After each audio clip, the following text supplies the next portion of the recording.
Hello guys, in this video I am going to show you what to do if you would like to change your account name or your email address on the Glovo application.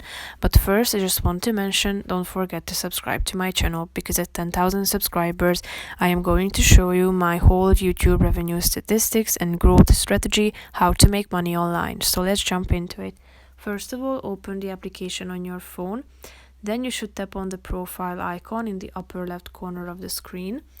Now click on My Information in the account section.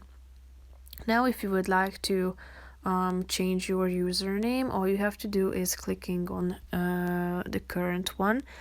Then you should delete it, and then you can type in the new one. And you can also change your email address by deleting it and typing in the new one. So if you are done with these steps and you would like to save your these data, all you have to do is clicking on the save button in the right side of the screen.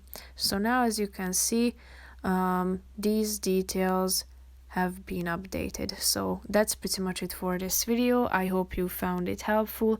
If you did, consider subscribing, and see you in the next video. Bye bye.